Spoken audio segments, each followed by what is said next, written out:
Ok, salut à tous. Donc, comme prévu, on a notre live avec le Ravinovic et Monsieur Moshe Fabien Ababou, comme prévu. Donc, on va aborder ce soir la thématique, et une thématique qui est importante, le cataclysme financier qui est en train de se préparer, et aussi la liaison avec la faute du veau d'or.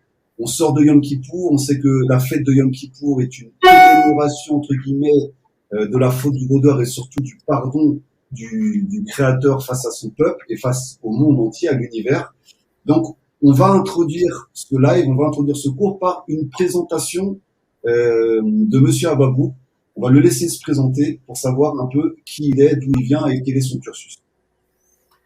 Bien, d'abord bonsoir tout le monde. Je n'aime pas tellement me présenter parce que je pense que c'est présomptueux. J'ai étudié à Paris. J'ai plusieurs doctorats d'économie, notamment un doctorat à l'Institut des sciences politiques de Paris et un doctorat à la Sorbonne. Je suis, entre guillemets, spécialisé en perspective économique, prospection économique. Essayons de savoir, à partir des mathématiques, quelles sont les grandes tendances de demain. Ce n'est pas tout à fait de la futurologie, ce sont des sciences sociales adaptées à l'économie, mais projetées dans le futur. J'ai été professeur des grandes écoles à Paris, j'ai été professeur d'université, j'ai été ici en Israël, je suis en Israël depuis pas mal de temps, j'ai été en Israël professeur au Maron Lev, j'ai été aussi professeur en terminale assez longtemps au lycée français de Jérusalem, j'ai écrit pas mal d'ouvrages, je donne des conférences. Vous étiez aussi conseiller des ministres en France. Oui. Bon, j'ai été aussi introduit au temps il y a une quarantaine d'années déjà, j'étais très jeune, auprès d'un certain nombre de ministres en France. Et j'ai décidé avec ma femme de faire mon aliyah et en Israël. Bon, là, j'étudie beaucoup la Torah, notamment la Torah de la délivrance. Ça fait des années déjà. J'ai étudié dans le grand yeshivot, notamment chez le yeshiva du Rav Kook. J'ai étudié avec de gros personnages, de très très grands Rav, comme le Rav Shriki, comme le Rav Manitou. J'ai eu la chance d'être un élève de Manitou pendant une quinzaine d'années. Donc, et cela depuis déjà une bonne dizaine d'années, pour ne pas dire plus. J'associe l'économie telle que je l'ai reçue aux universités françaises avec la Torah, et notamment la Torah de la délivrance, notamment le maître. Voilà, en gros. Alors, j'ai écrit plusieurs livres, dont je vous apportais celui qui est assez peu connu parce que, tout simplement, je n'avais pas fait la promotion, mais je ne veux pas faire de promotion. Ceux qui sont intéressés peuvent l'acheter. Voilà, le processus de mondialisation et l'être universel.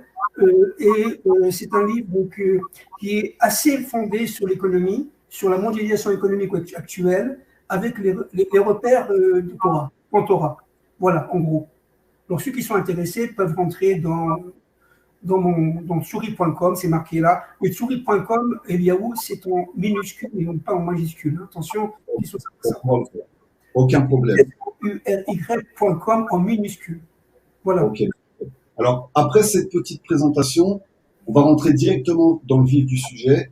J'aimerais que, pour tous ceux qui sont en live avec nous, vous posiez vos questions dans le chat directement et on y répondra à la fin. On prendra 20-30 minutes à la fin pour pouvoir répondre à vos questions, pour qu'il y ait une interaction entre nous. Le but, c'est pas que nous parlions, que vous puissiez poser vos questions et qu'il puisse y avoir une interaction directement avec Monsieur Ababou et le Ravinovic. Donc, première question que j'aimerais, entre guillemets, amener, c'est de manière simple, sur quoi repose la monnaie? Est-ce qu'on pourrait avoir un historique un petit peu de l'économie, nous faire une petite synthèse, même si je sais que ça pourrait prendre des heures, mais une petite synthèse sur quoi repose au final la monnaie? Alors, écoutez, c'est pas difficile. La monnaie repose sur ce qu'on appelle en économie des contreparties. C'est-à-dire que si je crée, par exemple, ce livre, vous voyez, en production, ce qu'on appelle en valeur ajoutée, je suis capable, la Banque de France, la Banque d'Israël, la Fédérale Reserve Bank en Amérique, sera capable de créer l'équivalent monétaire. Que ce soit clair. C'est une règle monétaire de base. C'est-à-dire que la monnaie, on ne la crée pas comme ça. on la crée en fonction des richesses créées, notamment de la valeur ajoutée. Qu'est-ce que c'est que la valeur ajoutée? La valeur ajoutée, c'est l'ensemble des valeurs qui sont ajoutées à chaque stade de production d'un produit ou d'un service. Vous comprenez? Alors, cette valeur ajoutée, cette somme de valeur ajoutée forme ce qu'on appelle le PIB, le produit intérieur brut. Et c'est en fonction du produit intérieur brut que vont la créer la monnaie. Il faut qu'il y ait un équilibre aussi net que possible dans une économie saine entre la monnaie et la contrepartie. Je voudrais quand même ouvrir en introduction par rapport à cette question un point très très important. Akadosh Baruch Hu a créé le monde avec les mêmes lois. Ce qu'on trouve dans la biologie, on le trouve dans l'économie, que ce soit clair. L'économie est fondée comme le corps humain, d'accord, avec des fonctions principales, des fonctions secondaires, avec un objectif d'équilibre, d'harmonie, et surtout un objectif à atteindre. C'est-à-dire qu'en fin de compte, chaque être économique, chaque acteur de la vie économique, qu'elle soit individuelle ou collective, doit répondre à deux éléments fondamentaux. Un, quelle est sa fonction? Deux, si je suis vendeur, si je suis acheteur, si je suis producteur, etc. Deux, et surtout, est-ce que je m'insère dans un projet économique? Ça peut être la croissance, ça peut être la lutte contre le chômage, etc., etc. Et la monnaie, n'est-ce pas, répond tout simplement à cet équilibre. L'équilibre économique est fondé sur plusieurs lois, de très nombreuses lois. Donc, j'en prends un par exemple, la loi de l'offre et de la demande. Il y a, dans la loi de l'offre et de la demande, il y a une offre, une demande, une offre qui est, par exemple, une offre, on offre ce livre, ou on offre de la monnaie, des offreurs de monnaie. Les banques sont des offreurs de monnaie, par exemple, et on demande ce livre ou on demande de la monnaie. Si la demande est supérieure à l'offre, le prix monte. Si l'offre est supérieure à la demande, le prix baisse. C'est-à-dire, tout simplement, il y a des règles très simples, mais extrêmement fondamentales, très strictes. Le prix, ce n'est que la contrepartie d'un équilibre entre l'offre et la demande.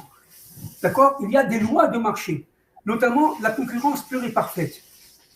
Les libéraux parlent de concurrence pure et parfaite. On parle de concurrence pure et parfaite lorsqu'il y a, si vous voulez, 5 conditions principales. Bon, c'est très compliqué, je vais en quelques secondes, bien entendu, Eliaou. Première condition, l'existence de la loi de l'offre et de la demande. Deuxième condition, vous avez la fluidité du marché. Troisième condition, vous avez la transparence des marchés. Bon, j'en passe parce que il en reste deux, j'ai pas tellement de temps. Si je prends par exemple la loi de l'offre et la demande, il faut que véritablement chaque demande soit une demande clairement établie, clairement définie, avec des objectifs de demande et avec des moyens de la demande. Ça veut dire un revenu. Ne mélange pas le revenu et le salaire, c'est deux choses complètement différentes. Et la demande doit avoir un pouvoir d'achat. Et l'offre, c'est exactement la même chose. L'offre a des investissements, il a des règles, notamment de productivité de base, moyenne, productivité marginale, c'est un peu technique. Et à partir de ce moment-là, les interactions entre l'offre et la demande peuvent se faire. Qu'est-ce que c'est que la concurrence? Ce n'est pas une lutte. C'est en fin de compte, un équilibre perpétuel face à des distorsions. Parce que la vie économique, c'est la vie. D'accord? Quand vous avez des distorsions à l'intérieur, vous avez des microbes dans le corps humain, et dans la vie économique, c'est la même chose. Vous avez toutes sortes de microbes, entre guillemets, qui perturbent les équilibres.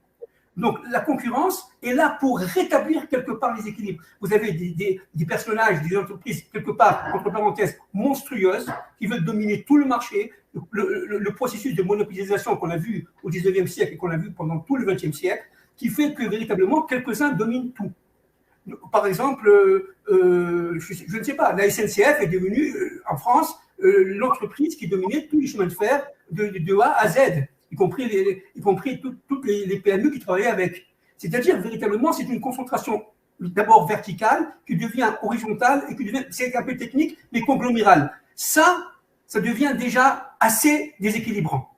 C'est-à-dire que les économistes, les libéraux du 19e siècle, et certains libéraux du XXe siècle, comme par exemple John Maynard Keynes, parlent toujours de la loi de l'offre et de la demande en fonction de l'harmonie.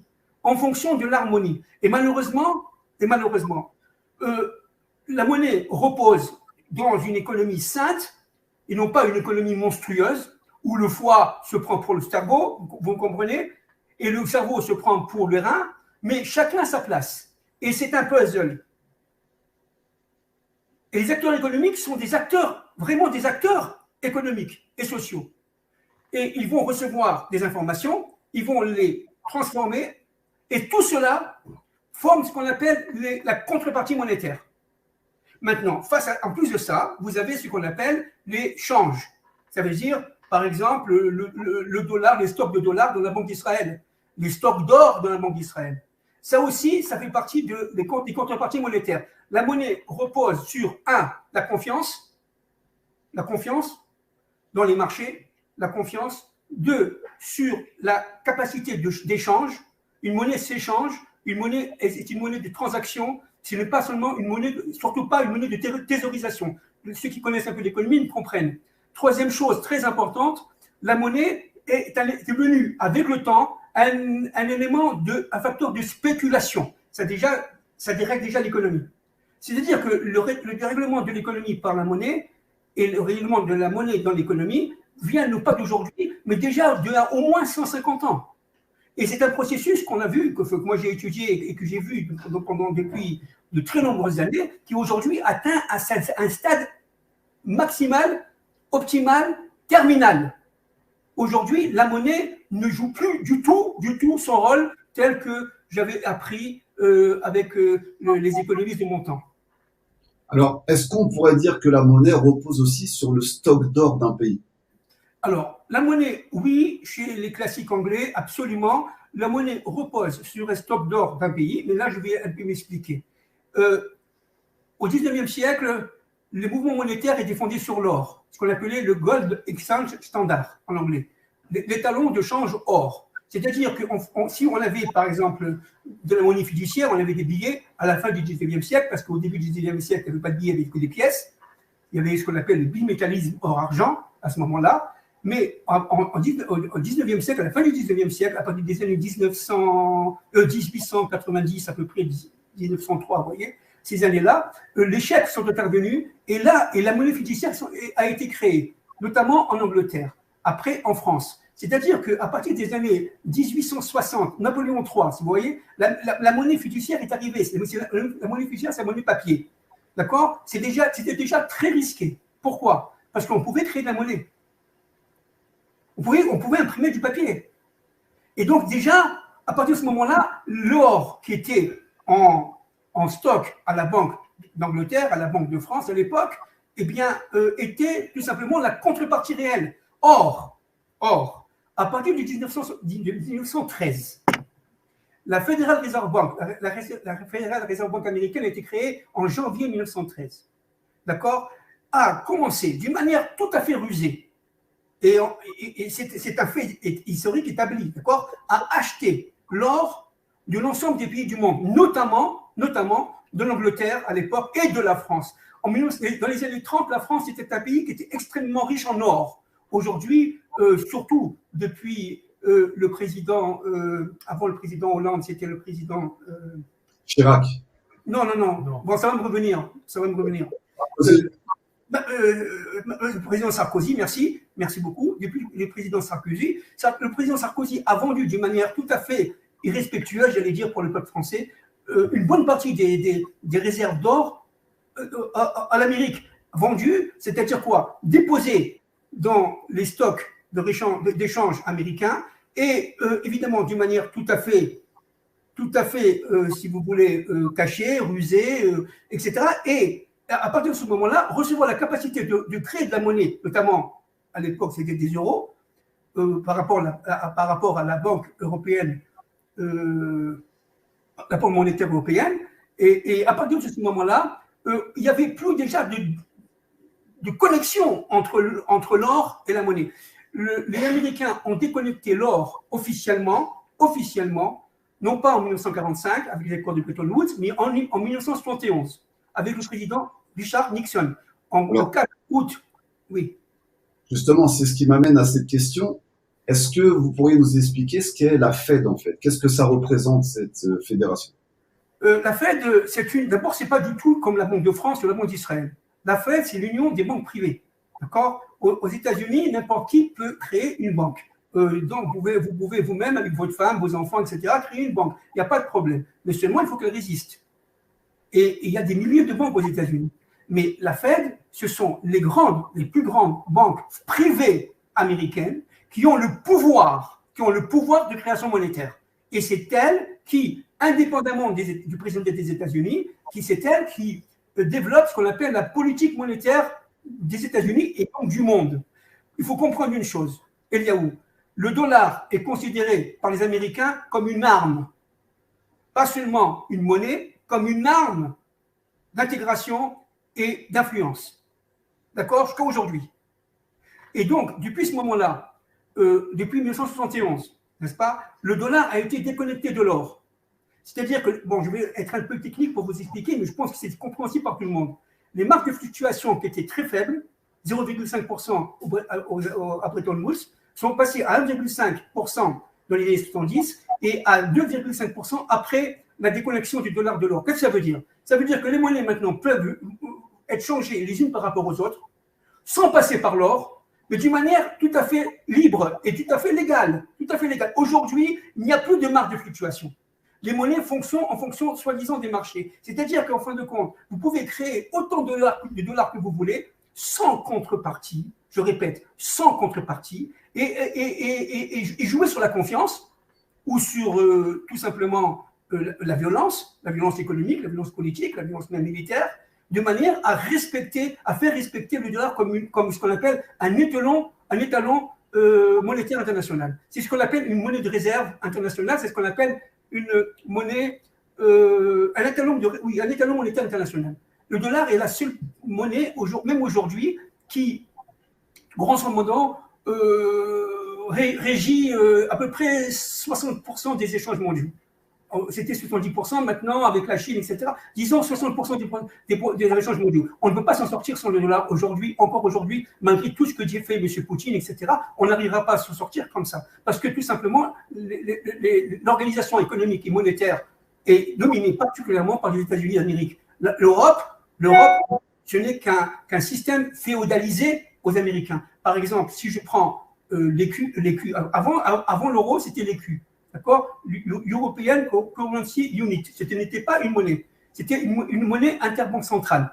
Avant de créer l'euro, ils ont créé l'écu. En 1979, lorsqu'ils ont créé le SME, le système monétaire international. Le système monétaire européen. Le SME a été créé en 1979. Et avant, en 1971, pour être un peu plus précis, en 1972, ils ont créé le serpent, regardez par rapport à la Torah, le serpent monétaire européen. D'accord? Et chaque monnaie, autour de Valéry Giscard d'Estaing, président de la France, chaque monnaie avait une marge de fluctuation extrêmement stricte.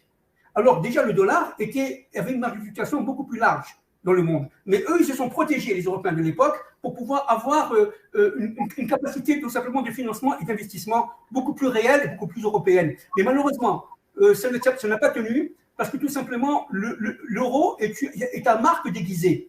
Alors, je ne veux pas rentrer dans les techniques parce que les gens qui ne connaissent pas l'économie ne vont rien comprendre. Il faut savoir que, juste un mot, les coefficients de convergence et de divergence d'une monnaie par rapport à l'autre ont été calculés et relayés par rapport aux marques allemandes.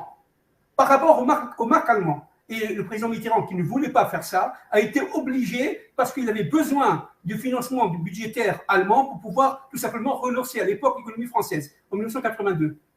Donc, c'est pour ça que aujourd'hui, l'euro n'a rien de français, n'a rien d'italien, c'est un marque allemande déguisée. Alors, et tout cela, il y a où sans contrepartie monétaire ou presque pas. Vous savez que la banque européenne, la banque centrale européenne, aujourd'hui, elle crée des milliards d'euros tous les semaines, tous les mois. Dès qu'on a besoin de créer pour les retraites, eh bien on crée des dollars. On crée des euros. C'est la même chose qu'en Amérique. C'est-à-dire qu'aujourd'hui, on est dans une économie absolument monstrueuse. Absolument monstrueuse. Tout ce que j'ai appris en économie par rapport à la monnaie, aujourd'hui, je ne le retrouve pas du tout, ou très peu. Alors, j'aimerais poser cette question à Ravdinovitch. Pour vous, Arav, sur quoi repose la monnaie? Je ne parle pas sur la partie technique, je parlerai sur la partie un peu plus, entre guillemets, spirituelle et thoraïque. C'est-à-dire, quel est le sens de la question? Alors, tout ce qui a été créé dans ce monde a été créé par le Créateur. si on lit un peu les écrits de Moussard, comme j'ai oublié le nom, il m'a sorti de la tête, pas au Rot à l'Evavot, ça finit par l'Evavot dedans. Il y a tout un écrit de Moussard qui explique entre guillemets que les ressources de l'être humain ont été dispatchées entre guillemets par le Créateur, c'est-à-dire l'oxygène est accessible tout de suite, on peut tout de suite avoir accès à l'oxygène parce que c'est primordial pour l'être humain. Ensuite, l'eau, qui est un peu moins primordiale que l'oxygène, on doit se déplacer un peu plus pour trouver des puits, c'est-à-dire qu'on peut tenir 3, 4, 5, voire une semaine, voire même 2 semaines sans boire, et on va pouvoir aller chercher un puits. On sait que les denrées alimentaires, on peut aller les chercher un peu beaucoup plus loin, aller chasser, et après on a les métaux, comme l'or, l'argent, le diamant, qui sont beaucoup plus enfouis dans la terre parce que c'est pas quelque chose de vital à l'être humain. Donc on voit que il y a eu une répartition entre guillemets du Créateur au niveau des richesses, au niveau des denrées. Quelle est votre vision, vous, Arav, justement sur quoi repose la monnaie vis-à-vis de la Torah, sous un angle spirituel, pas sous un angle. Je ne parlerai pas de la monnaie d'aujourd'hui, car comme l'a expliqué notre cher ami, aujourd'hui tout est trafiqué. Ça veut dire qu'il y a encore quelques décennies ou un peu plus, on crée des billets en fonction des richesses, or ou autres, qu'on avait dans le pays. Aujourd'hui, tous les billets sont faux parce qu'ils ne reposent sur rien.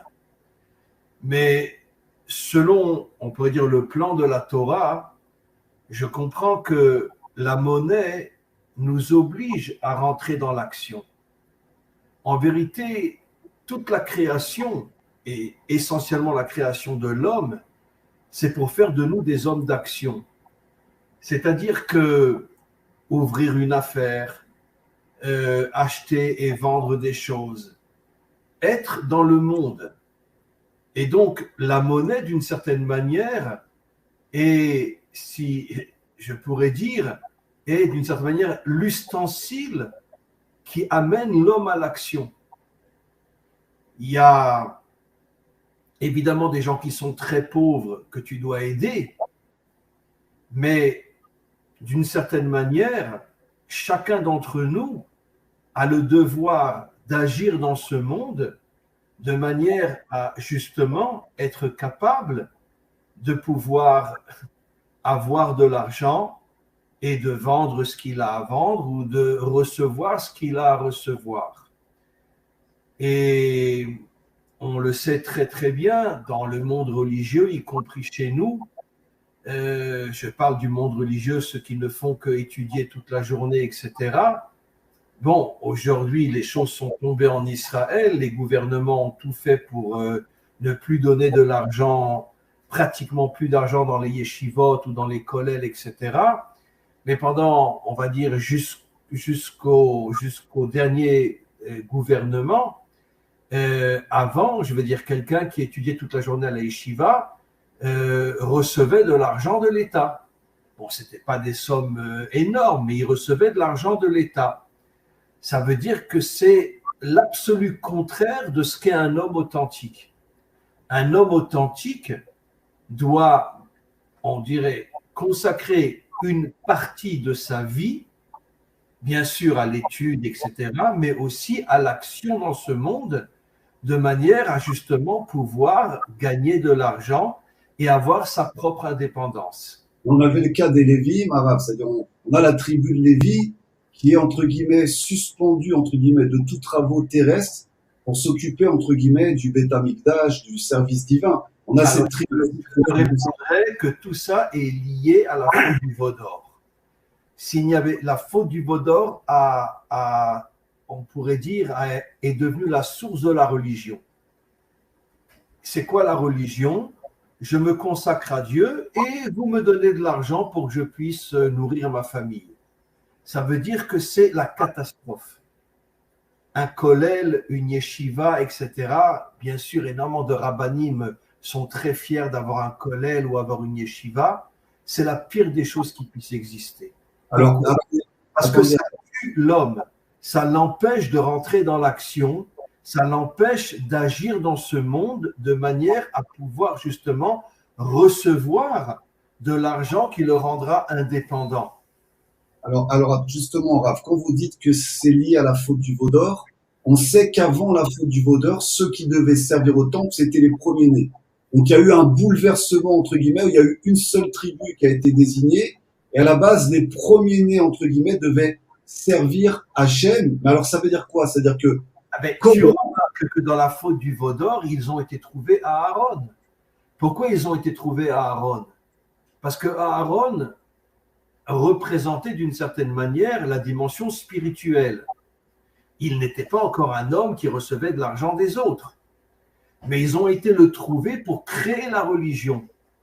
Que ce soit la religion juive, la religion chrétienne ou autre. C'est quoi la religion?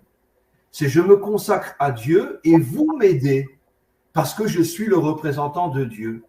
C'est le pire mensonge qui existe sur Terre. Alors, voilà. Justement, par rapport à tout ce que vous venez de dire, et je reprends ce que vous avez dit au départ, c'est-à-dire que Hachem, le créateur, le roi des rois, la source de toutes les sources, en fait, crée une ingérence quand même dans le système financier, dans le système économique, mais il est en association avec l'humain qui peut complètement le bouleverser et le corrompre, si j'ai bien compris ce que vous avez dit au départ. Alors, justement, l'argent est le phénomène du bien et du mal. D'ailleurs, beaucoup de commentaires disent que l'arbre de la connaissance du bien et du mal fait allusion à l'argent. Parce qu'effectivement, quand tu tombes dans l'argent, 99,9% des gens tombent dans la faute, bien évidemment. On peut compter sur les deux doigts de la main ceux qui ont de l'argent et qui restent des hommes justes et des hommes bien, des hommes droits. Aujourd'hui, je ne sais pas s'il en existe encore. Mais c'est ça l'arbre de la connaissance du bien et du mal. Disent nos maîtres, c'est la finance qui nous fait tomber justement dans toutes les cochonneries de ce monde. Alors, si j'ai bien compris, c'est comme si on avait un canal de bénédiction qui tombait, mais en fonction du peuple, en fonction de l'humanité, il peut être complètement dévié, complètement corrompu, et c'est ce que Monsieur Ababou expliquait entre guillemets. C'est devenu complètement pervers au final. L'utilisation de cette abondance a été détournée. Allez-y. Je me permets juste quelques secondes de faire un point très important. Il ne faut surtout pas mélanger, pour les économistes, la monnaie du financier. La monnaie est créée par la banque. Quand vous allez, je vais faire un petit cours, si vous voulez, pour débutants. Quand vous allez demander un prêt à une banque pour acheter une voiture, de deux choses d'une, ou bien la banque, elle finance par le capital qu'elle a, par les déposants, les autres déposants, soit elle crée de la monnaie. La banque a la capacité de créer la monnaie. Par rapport, en différence avec les caisses d'épargne ou toutes les autres caisses de gestion. Une banque a un pouvoir fondamental. Elle finance l'économie par la création monétaire. Maintenant, évidemment, pour calmer le jeu, pour empêcher les pressions et l'implosion du système, normalement, la Banque de France, la Banque d'Israël, la Banque américaine, la Banque allemande, etc., eh bien, est là pour, par sa politique monétaire, tout simplement contrôler la masse monétaire. Qu'est-ce que c'est que la masse monétaire? C'est tout simplement l'ensemble des avoirs monétaires en monnaie qui existent à un moment donné dans une économie. Et cette masse monétaire, elle vit, elle gonfle, elle se dégonfle à chaque seconde. Alors, lorsque la masse monétaire est trop grande, trop forte par rapport à ses contreparties, que ce soit l'or, l'argent, les devises ou les PIB, notamment les crédits à l'économie, à partir de ce moment-là, il y a une tension inflationniste. Qu'est-ce que c'est que l'inflation? L'inflation, c'est un déséquilibre de flux entre la monnaie et ses contreparties. Lorsqu'on crée de la monnaie, non seulement on le dévalue, mais surtout, si on en crée en dehors de tout contrôle, au moyen de tout contrôle, à partir de ce moment-là, non seulement elle se dévalue, mais elle fait augmenter les prix. Pourquoi? Parce que par sa dévaluation, les prix augmentent. Donc, ça devient un phénomène vraiment cancéreux. À partir du moment où l'inflation dépasse, bon, il y a une inflation rampante et une inflation galopante. À partir du moment, je vais très vite, hein, c'est vraiment en quelques secondes, l'inflation rampante, elle existe de notre époque depuis au moins 50 ans. Au moins 50 ans. Dire qu'aujourd'hui, il y a 2 ans, il n'y a pas d'inflation, c'est faux. C'est de la désinformation, c'est pas vrai. Il y a 2 ans, il y a 3 ans, avant le Covid, si vous voulez, il y a toujours une inflation, mais c'était une inflation sectorielle. C'est-à-dire qu'il y avait des secteurs inflationnistes, comme l'immobilier, comme l'armement, comme les énergies, etc. Et progressivement, avec la création monétaire qui n'a plus aucun contrôle, aucune limite, alors évidemment, la monnaie qui existe n'a pratiquement plus de valeur. Si vous me dites, M. Ababou, demain, le dollar coûtera 0, je vous dis pourquoi pas. Je ne serais pas surpris. Ce qui était absolument impensable il y a 40 ou 50 ans, autant des taux des marges de fluctuation fixes. Aujourd'hui, il n'y a plus de marge, il n'y a plus de contrôle sur les monnaies. On a besoin de financer les retraites, on les finance par la création monétaire. Ou bien, deuxième chose très importante, le côté financier n'a normalement rien à voir avec le côté monétaire. Là, c'est au niveau de la théorie économique. Qu'est-ce que c'est que le financier? Le financier, ce sont les portefeuilles d'actions, d'obligations qui sont créés dans un marché financier qu'on appelle la bourse, d'accord? Et les premières bourses datent à peu près du milieu du 19e siècle, un peu avant en Angleterre. Mais enfin, si je prends l'exemple de la France, la bourse de Paris a été créée aux environs de 1848 à peu près, à ce moment-là. Et donc, la bourse joue un rôle capital lorsqu'elle est en bonne santé.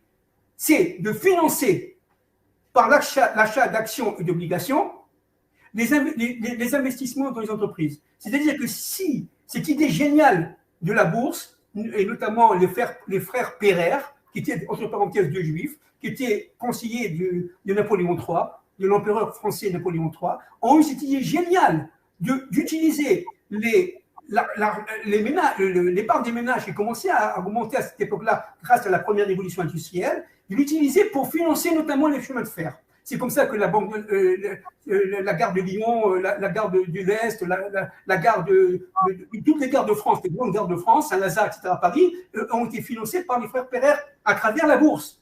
Donc, à partir de ce moment-là, l'industrialisation de la France, et aussi, évidemment, de l'Allemagne, et aussi, bien entendu, de l'Italie, etc., c'est fait à partir du financier, non pas du monétaire. Le monétaire était d'abord seulement un moyen de transaction au début.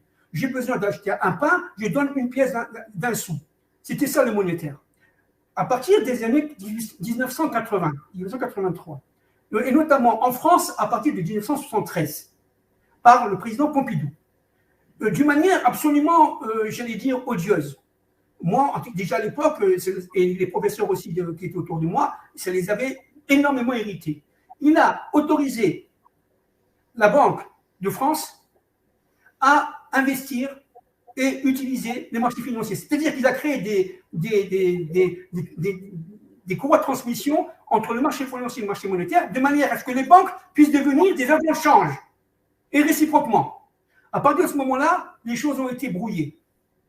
Et ça a entraîné des crises inimaginables. Bon, ce n'est pas la seule cause, bien entendu. Je vais très vite, en quelques secondes. S'il y a des experts en économie, ils vont me dire, Fabien, qu'est-ce que tu racontes? Tu vas trop vite. Non, on est en quelques secondes, n'est-ce pas? Dans un esprit de synthèse. Et donc, ce qui s'est passé, c'est qu'à partir des années 1983, une première crise financière, cette fois-ci, grave, à la bourse de Londres, à la bourse de Paris et même à la bourse de Tokyo, puis la grande chute, la grande implosion en 2008, n'est-ce pas, avec le problème des titrisations. C'est un peu compliqué, mais c'est ce qui s'est passé, c'est une catastrophe, c'est la plus grande catastrophe des 30 dernières années au niveau économique et financier.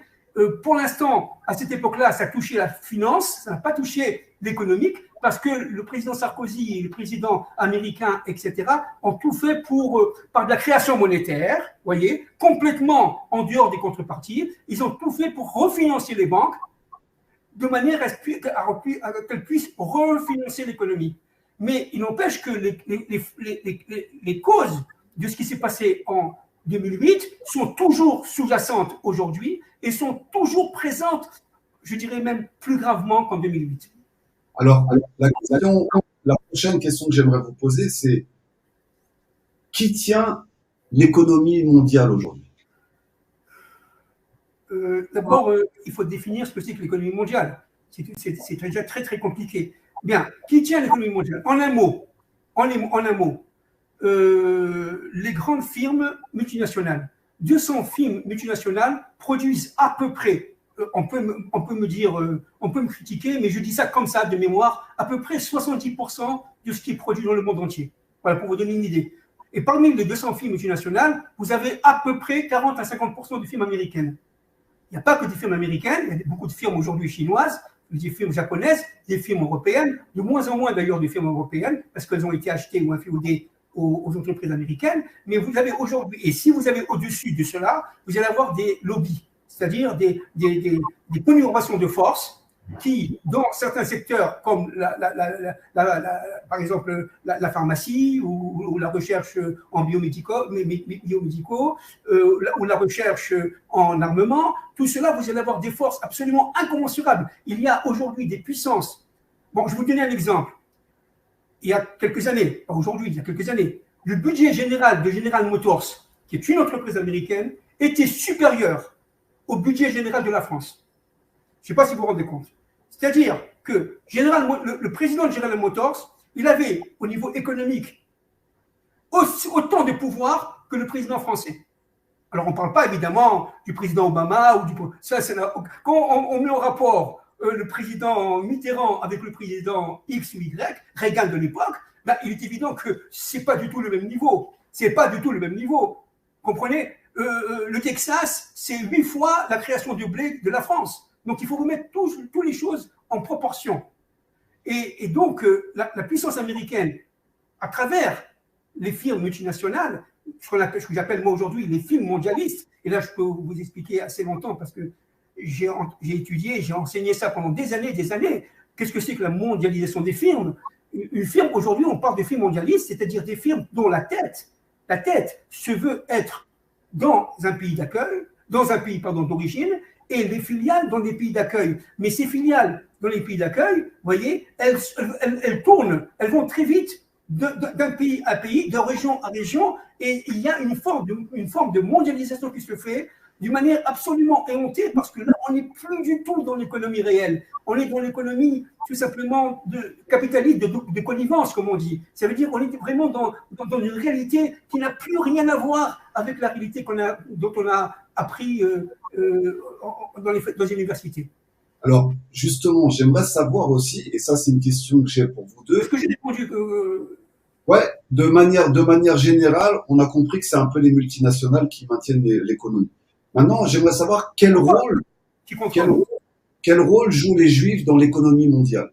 Parce qu'on a souvent entendu parler, entre guillemets, de la mainmise, entre guillemets, de la juiverie internationale sur la finance, sur l'économie, sur l'argent. Il y a toujours ce lien étroit qui est fait entre les Juifs et l'argent, le Juif et l'économie, le Juif et les finances, Rothschild, toutes ces choses-là.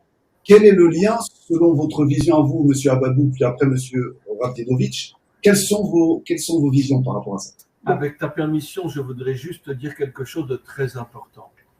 Aujourd'hui, la grande majorité des nations ne connaissent pas l'histoire qui a amené le juif dans la finance. Il faut savoir qu'il y a des siècles, dans tous les pays, on interdisait aux juifs de pratiquer un métier normal. C'est-à-dire, je ne sais pas moi, être cultivateur ou être menuisier ou être peu importe, etc. On a obligé les juifs à rentrer dans la finance. Ils n'avaient aucune autre possibilité de vivre que de rentrer dans la finance, et tout ça dans le but de les casser, dans le but d'en faire des sales juifs. Évidemment, beaucoup de juifs sont tombés, parce que quand tu as de l'argent, évidemment, ça te monte à la tête. Et c'était exactement ce que voulaient les nations, de faire détester les juifs en cachant qu'on leur avait interdit de pratiquer tous les métiers que tous les hommes pratiquaient dans le monde. On les a mis dans la finance dans le but de les détruire. Et donc, c'est pour ça qu'effectivement, jusqu'à aujourd'hui, il y a beaucoup de juifs qui sont dans la finance, comme le directeur de Facebook, etc. Bon, il n'y a pas que lui, il y a aussi d'autres, comment s'appelle-t-il, celui qui est à l'OMS, là, ce milliardaire, là. Non, bon, Soros, mais il y en a un autre, un non-juif. Mais Arabe, juste une chose par rapport à ça. Là, vous expliquez qu'en gros, pendant l'exil du peuple hébreu, la seule chose qu'on leur laissait la capacité de faire, c'était, entre guillemets, de gérer, entre guillemets, l'économie des royaumes ou l'économie des... Pour en faire de ça juif. Voilà, mais je remonte aussi au veau d'or, c'est-à-dire que le veau d'or aussi, c'est un choix du peuple, entre guillemets. Mais le veau d'or a été provoqué par le Erev Rav, qui n'était pas juif. Voilà. Le Erev Rav qui a introduit Israël jusqu'à aujourd'hui. Voilà, jusqu'à aujourd'hui, comme le Zohar le dit, la grande majorité de ceux qui se font passer pour des juifs sont en vérité du Erev Rav. Le Zohar le dit explicitement, surtout juste avant la délivrance.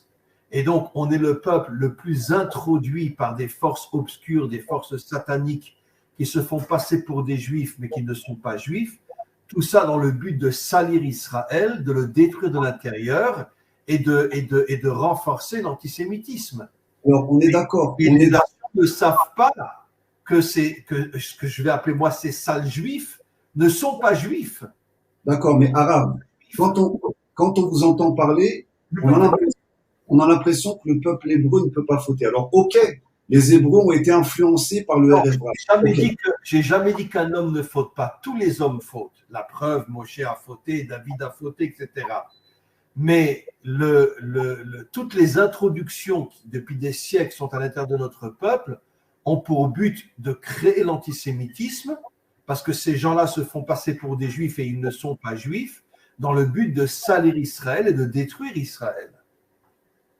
Oui, on est d'accord, mais on voit quand même, je vous laisse la parole après, monsieur Ababou, on voit quand même que le Ham Israël a suivi, même si il a été influencé, d'accord, mais il a quand même choisi à ce moment-là, et il n'y a pas qu'à ce moment-là, il y a eu plein de fois, entre guillemets, dans l'histoire d'Israël, où le peuple a choisi, entre guillemets, l'économie, la finance, l'ego, entre guillemets, la puissance économique plutôt que la puissance divine.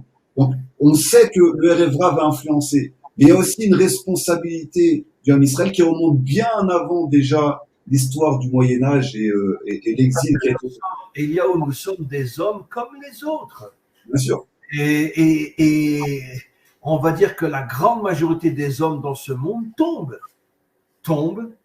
peut-être se relèvent, mais tombent. L'argent, les femmes, le ci, le ça, l'idolâtrie, le plaisir, etc. C'est très dur de résister à ça. C'est très, très dur. Et nous ne sommes pas différents des autres peuples. Justement, c'est pour ça que je vous pose la question. On sort de Kippour, on sait que la fête de Kippour, entre guillemets, c'est l'expiation de la faute du veau d'or, fait par le Erev Rav, mais aussi le Ham Israël, parce que sinon le Ham Israël aurait été mis de côté, il n'aurait pas fauté, il n'y aurait que le Erev Rav qui aurait reçu, entre guillemets, la klala qui a reçu. C'est le peuple entier qui a reçu cette klala. Il y a une réparation à faire. Et justement, j'aimerais avoir votre avis, monsieur Ababou, sur, on sait que le veau d'or représente, entre guillemets, Yosef, le shor, le taureau.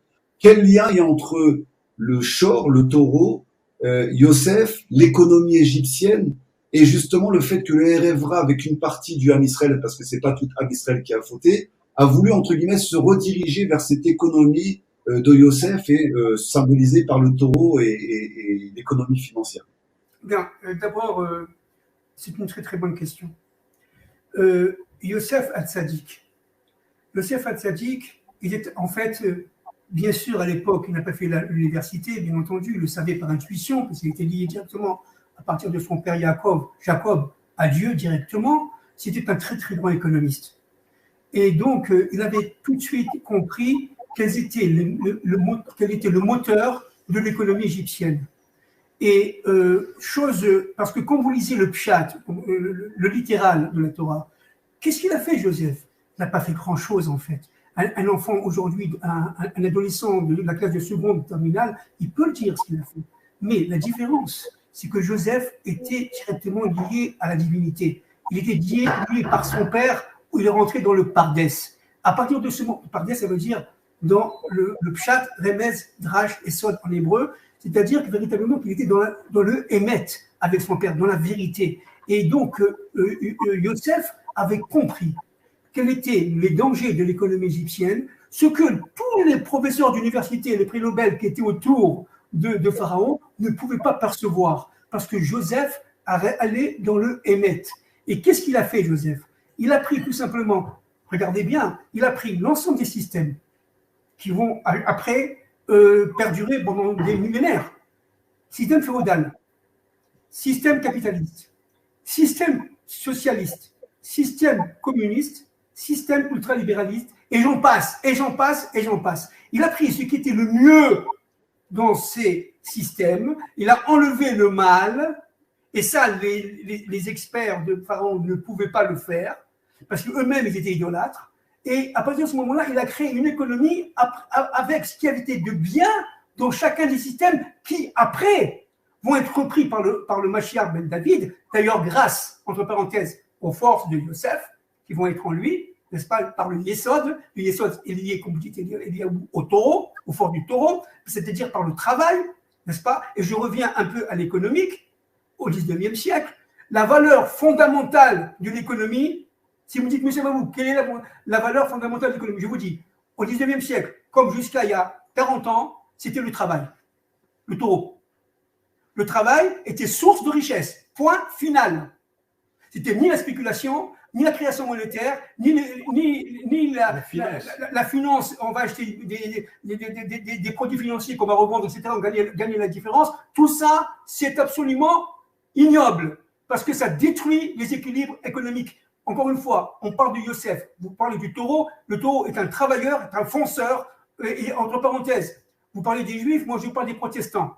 Les protestants au 19e siècle, au 20e siècle et jusqu'à aujourd'hui sont des très très grands travailleurs parce que la religion protestante prône le travail, comme la religion juive aussi, entre parenthèses. Mais non, comme la Torah. Comme la Torah. La religion juive n'a rien à voir avec la Torah. Pardon, excusez-moi. Excusez-moi. Tu travailleras le soir de ton front. Excusez-moi. Bien sûr. Excusez-moi. Mais donc, ce qui est très important de comprendre, et ça c'est fondamental, n'est-ce pas, c'est que les forces de Yosef ont été récupérées par certaines nations, notamment protestantes, et elles ont tout simplement créé à partir de ce moment-là un moteur incroyable de la croissance. La force des protestants, que ce soit en Angleterre, que ce soit en Allemagne, que ce soit surtout en Amérique, est absolument fabuleuse. Je réponds. Il y a un exemple historique. Il y a 50 ans de retard dans la première révolution industrielle en France par rapport à la révolution d'Angleterre. En Angleterre, qui sont des protestants, la révolution a commencé aux environs du 1760. Elle s'est terminée, pour cette époque-là bien entendu, par les filatures et par l'industrie. Pratiquement dans les années 1830, l'Angleterre, on pouvait dire qu'il, pour l'époque, bien entendu pour l'époque, était un pays industrialisé. La France a commencé son industrialisation à peu près dans les années de Napoléon III, 1860. Vous comprenez? Ça veut dire qu'il y a 100 ans entre 1760 et 1660. Pourquoi? Parce que la France est un pays catholique. La France est un pays catholique où véritablement le travail n'est pas prôné. Donc on retrouve ça en Amérique, on retrouve ça en Australie, on retrouve ça au Canada, dans les pays protestants, en Europe du Nord, etc., où véritablement le progrès économique, le progrès social vient par le travail de l'homme.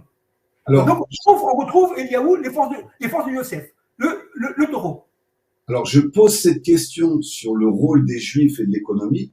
Je suis obligé de la poser parce qu'on est sur une chaîne authentique. On sait que c'est des choses qui se disent dans les coulisses depuis très très longtemps, les Juifs et l'argent. Et j'aimerais revenir aussi sur une parole de Rabbi Nachman qui explique dans une de ses Torahs dans l'Écoute Moran, qui explique que l'argent du peuple hébreu a une certaine lumière. Donc, on reviendrait un petit peu à ce que on a expliqué au tout départ, c'est-à-dire que l'argent tel qu'il est aujourd'hui matérialisé dans du papier ou dans de l'or ou dans des diamants, enfin bref, tout ce qui a une valeur aux yeux de l'être humain, vient d'auteurs très très élevés selon Rabbi Nachman, d'une source qui est aussi élevée que l'âme et que la neshama. Mais plus aujourd'hui, excusez-moi, plus aujourd'hui du tout, hein, du tout. L'argent aujourd'hui, surtout l'argent magnétique, et malheureusement on va vers une catastrophe absolue, où tout sera contrôlé par les cartes de crédit, etc. Aujourd'hui, l'argent n'a plus de sens. On n'est plus du tout dans ce système-là. Je voudrais rajouter Excusez-moi, que beaucoup de gens ne le savent pas, mais la famille Rothschild aujourd'hui, ce ne sont plus des juifs. Pratiquement 99% des enfants des Rothschild se sont mariés avec des non-juifs, ont mis au monde des enfants non-juifs qui sont aujourd'hui à la tête de la finance rothschildienne, mais ce ne sont pas des juifs. Ce qui veut dire qu'on croit aujourd'hui encore que la famille Rothschild sont des juifs, mais aujourd'hui, 99% de la famille Rothschild ne sont plus des juifs. Il n'y a plus de juifs dans la famille Rothschild. Vérifiez ce que je dis, vous verrez que j'ai raison. Alors, la question que j'ai, c'est justement par rapport à cette faute du veau d'or, ce lien avec Yosef, et bien sûr qu'il y a des Hébreux qui sont complètement détachés, entre guillemets, de cette faute du veau d'or et qui s'en détachent complètement. Mais est-ce qu'il n'y aurait pas une partie qui continuerait secrètement aussi? Il n'y a pas que les Hébreux, mais j'en parle parce que nous sommes Hébreux, à ce que je sache, donc on est peut-être les mieux à même de pouvoir en parler sans nous taxer d'antisémites ni quoi que ce soit, puisqu'on peut en parler directement. Est-ce qu'il n'y aurait pas des Hébreux qui continueraient à perpétuer, avec le Erev Rav, cette faute du veau d'or?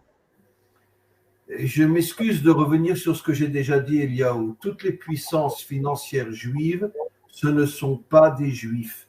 Ce sont des introduits à l'intérieur de notre peuple qui font tout pour nous salir et nous détruire de l'intérieur. Et ceci existe depuis des millénaires. Le premier qui a introduit des forces sataniques à l'intérieur du peuple juif, tous nos commentaires le disent, c'était Pharaon.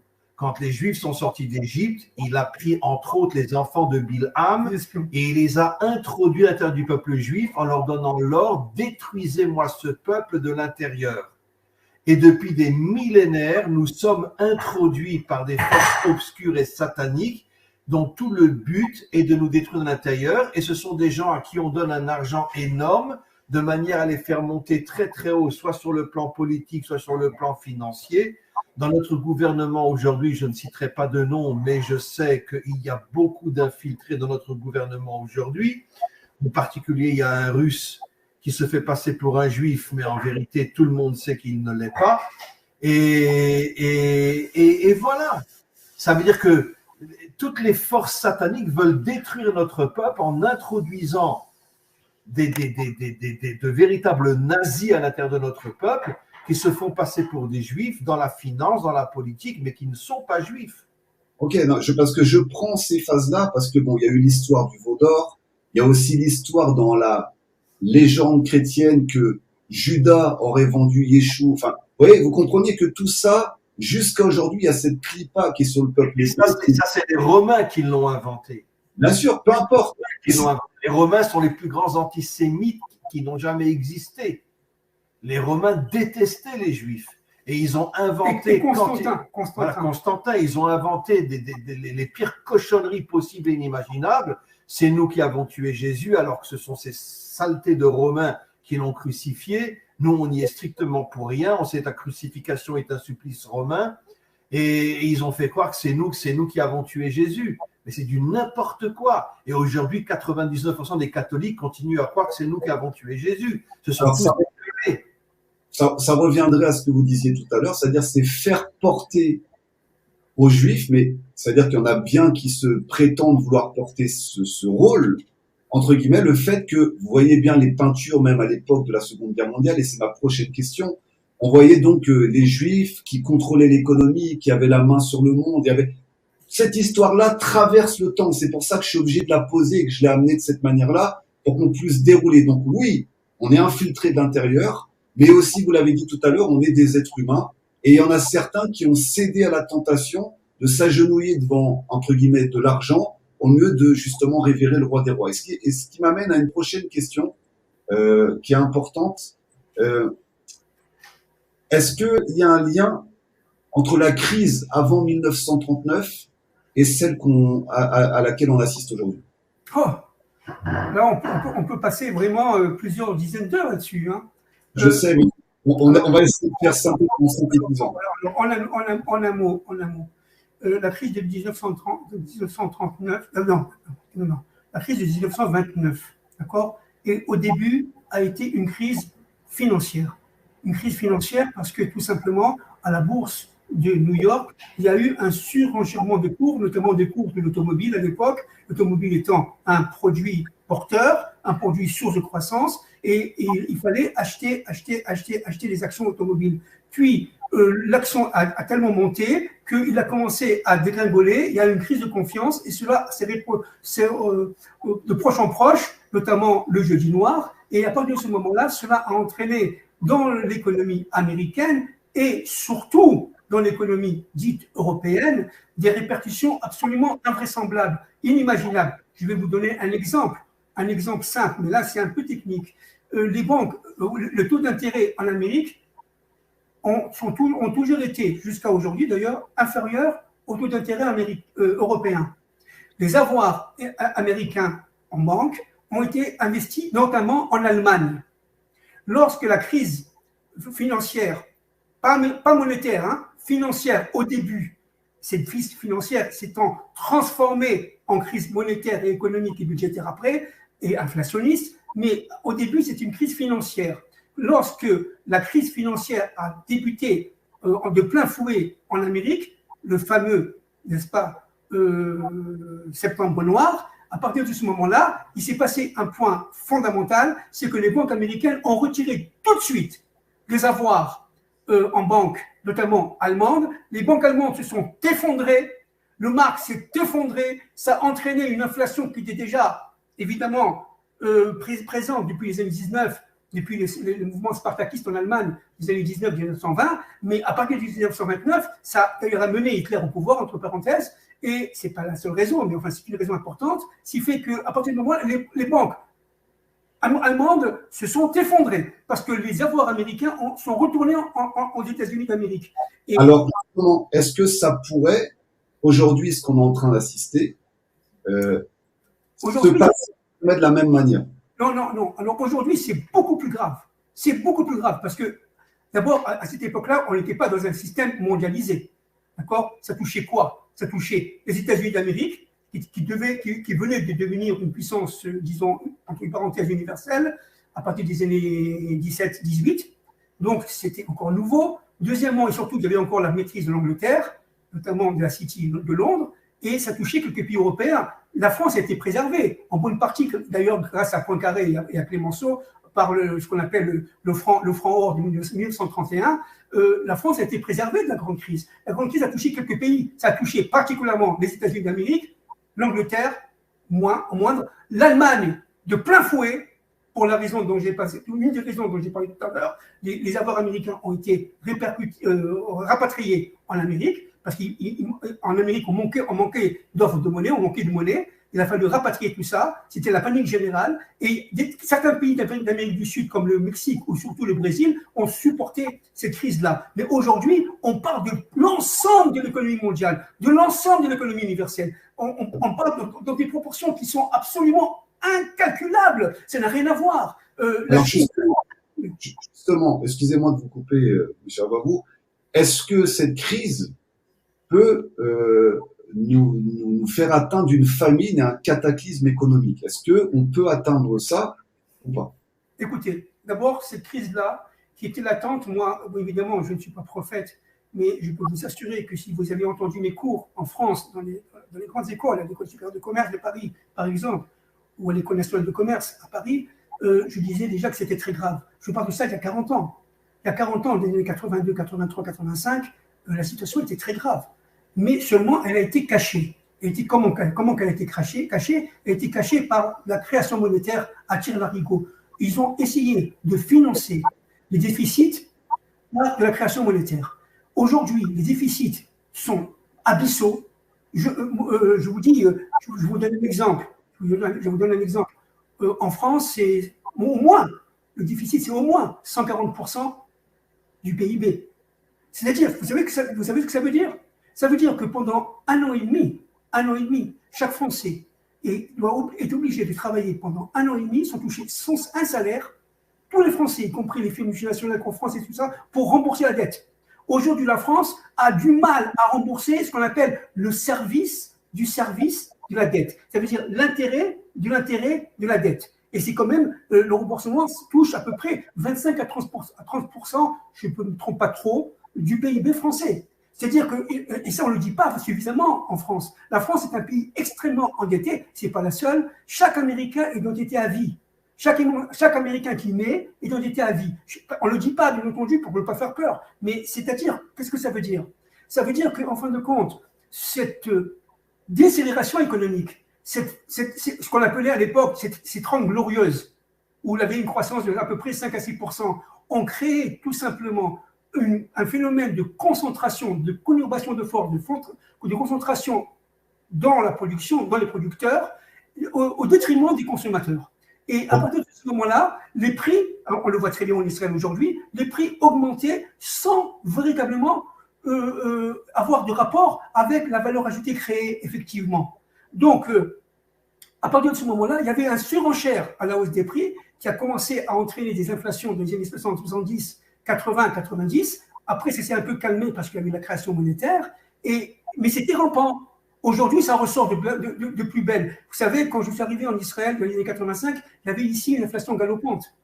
On l'a oublié. En Israël, l'augmentation des prix était énorme. Si je n'allais pas acheter un litre d'huile à 10 h du matin, à 4 h de l'après-midi, c'était impossible d'acheter. Impossible. Je parle en Israël en 1985-86.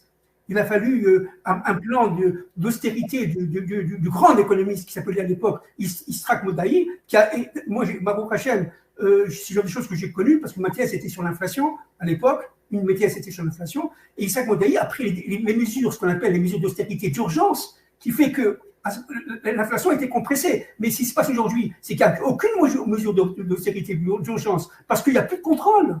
Déjà, à l'époque, il y avait des contrôles. Justement. Là, on sait qu'on est face à ce que j'appelle un cataclysme économique. On voit tous les mécanismes. Qui n'a pas commencé encore. Et oui, il n'y a pas besoin d'être prophète. Si on voit les mécanismes de l'histoire, on sait que ça se répète de la même manière à chaque fois et de pire en pire. Alors justement, maintenant, on va basculer. J'aimerais qu'on prenne 10 minutes et après, on va passer aux questions. Comment, de manière, entre guillemets, rapide et générale, on pourrait anticiper cette crise? Qu'est-ce qu'on pourrait faire pour pouvoir anticiper ce qui va se passer?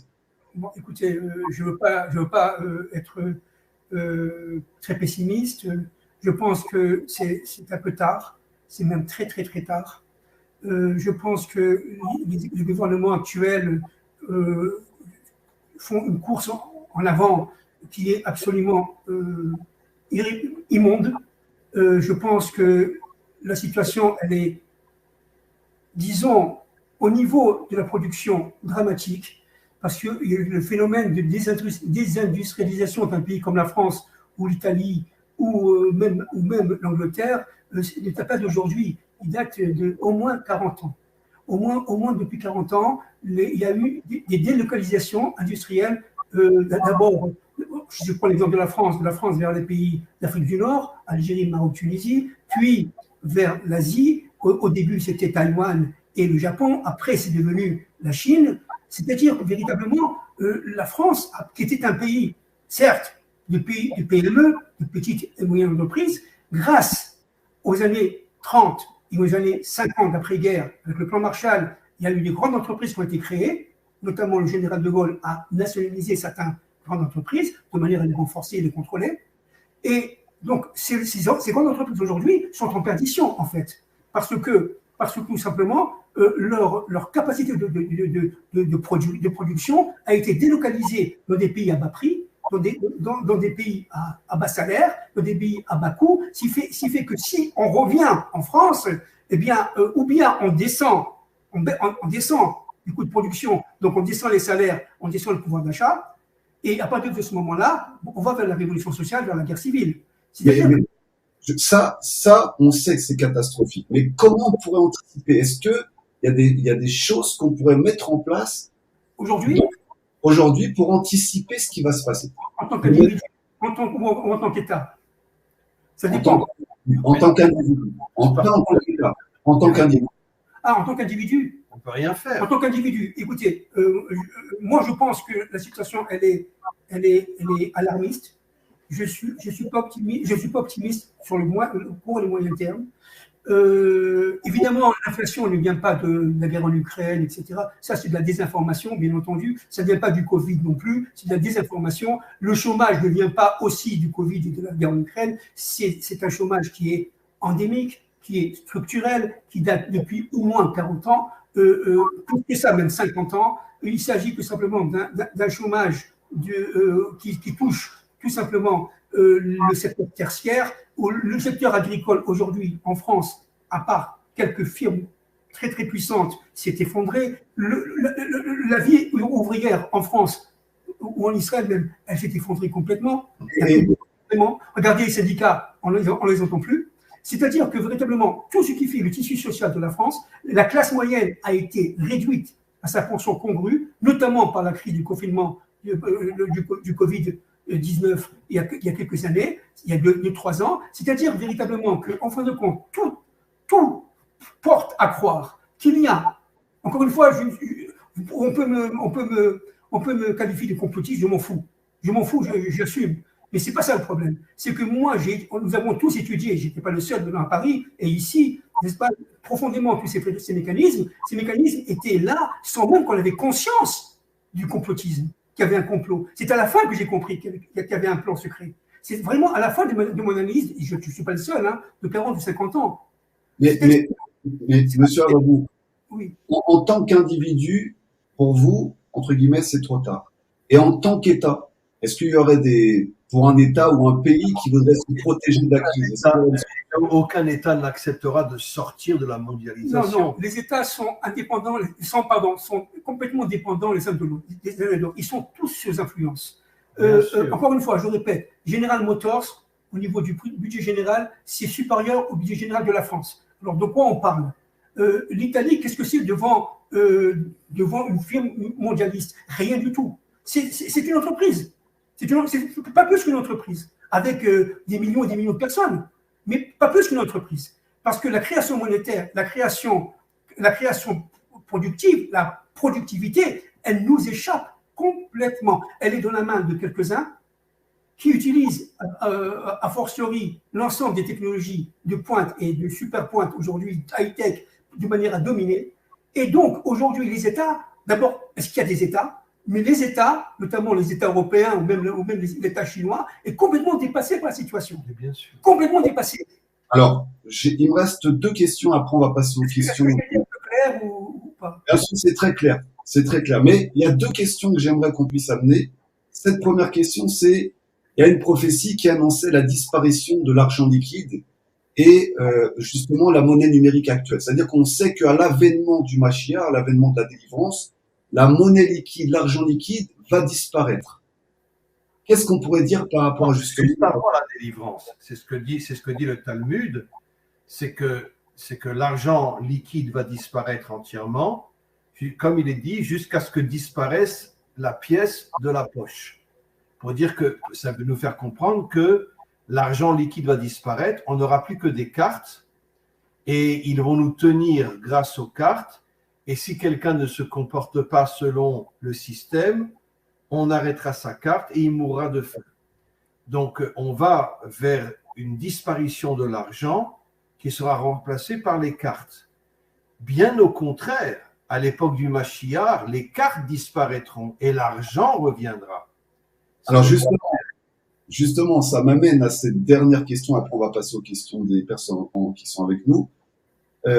Quel type, entre guillemets, à quoi ressemblera l'économie après la délivrance? Quel type d'économie serait idéal, en gros, par rapport à ce que vous savez en tant qu'économiste? Quelle économie serait saine? C'est pas difficile, il faut revenir à Yosef Hatzadik. Voilà. Tout simplement. Reprendre d'ailleurs, c'est ce que fera le Mashiach Ben David, certainement. Foutre en l'air toutes les finances. Voilà, non, excusez-moi, pardon.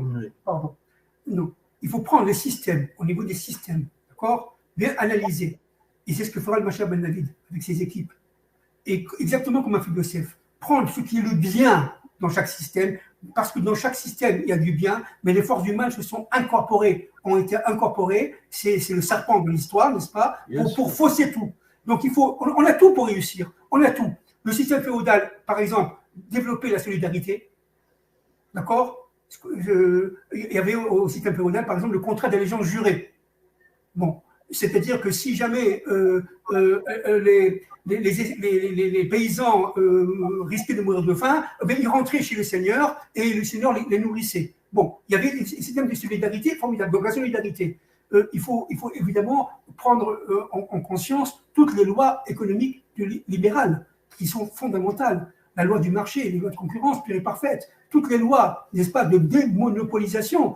Personne, la vérité, il faut une économie qui soit capable de donner à chacun, selon sa fonction, les moyens de se développer. Voilà. Alors est-ce qu'on pourrait pas dire que bon, Tout ce qui est est-ce qu'on pourrait pas dire que l'être humain se cherche depuis l'aube des temps et malheureusement avec ses midotes, c'est-à-dire ses traits de caractère qui n'ont pas été assez affinés, assez travaillés, il a fait de l'abondance, parce qu'il faut bien comprendre qu'il y a une abondance réelle. On sait qu'une pomme donne un arbre donne des pommes, et c'est infini. L'abondance est infinie sur cette planète. C'est juste la gestion de l'être humain qui fait qu'il a coupé, entre guillemets, le lien à l'abondance, et on a ce problème, entre guillemets, on a l'impression qu'on va être en manque, alors qu'en fait, il y a tout le temps en abondance depuis toujours.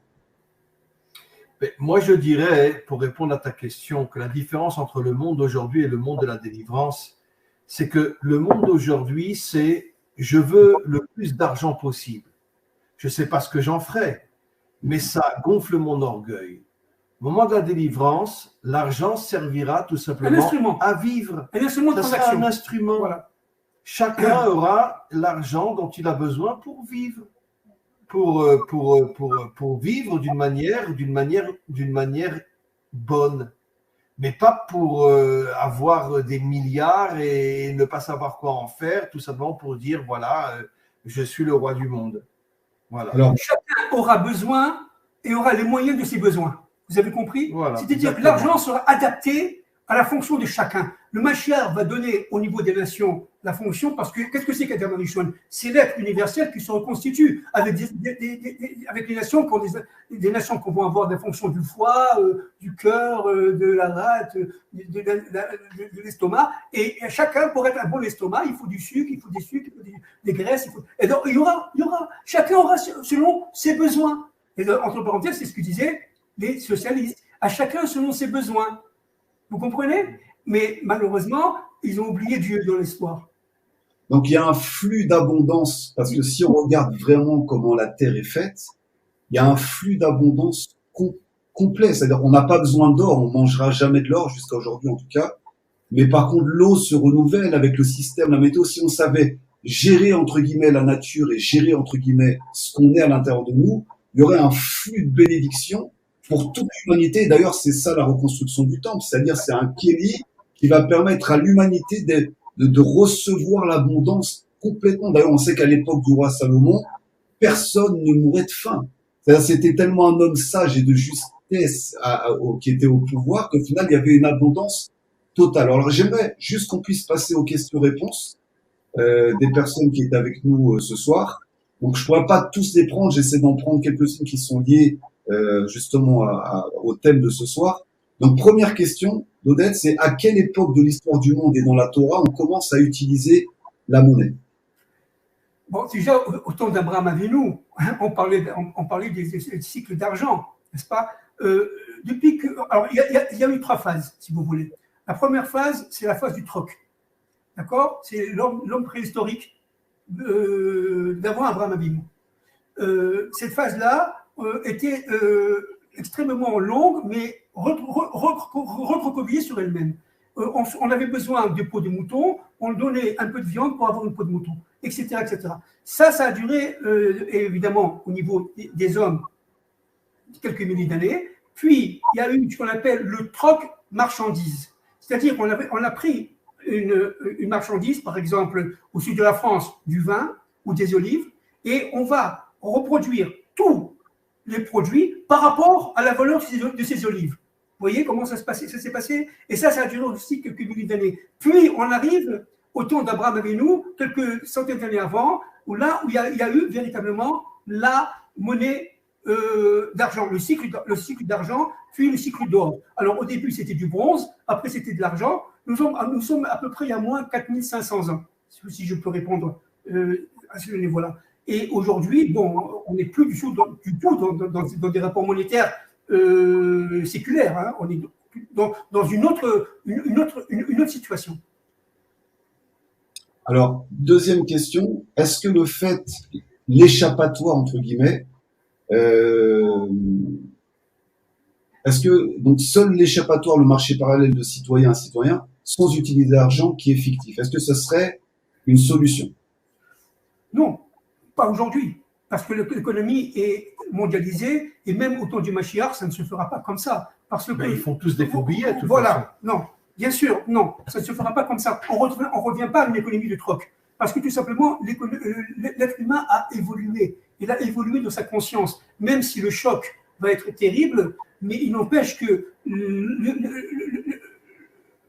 l'évolution de la psychosociologie individuelle comme collective fera qu'on a la mémoire collective sera fondée encore sur la monnaie. Maintenant, je pense personnellement, n'est-ce pas, comme au temps de Pharaon, comme au temps de Joseph, il y aura une monnaie qui sera une monnaie fondée sur toujours les métaux précieux, l'or, l'argent, certainement pas sur le high-tech ou sur les bitcoins et tout cela, parce que ça, c'est de la monnaie fictive. La bitcoin, c'est pas une monnaie, ça ne sera jamais une monnaie. Même si on veut nous faire croire le contraire, ça ne sera jamais une monnaie pour la bonne et simple raison qu'il n'y a aucune contrepartie, tout simplement. Donc tout ça, ça va s'effondrer. Et donc, ce qu'il faut, et ça c'est très important, il faut revenir au préliminaire, à la tradition, au temps biblique, mais avec 5000 ans de vécu, de humanité. Vous comprenez?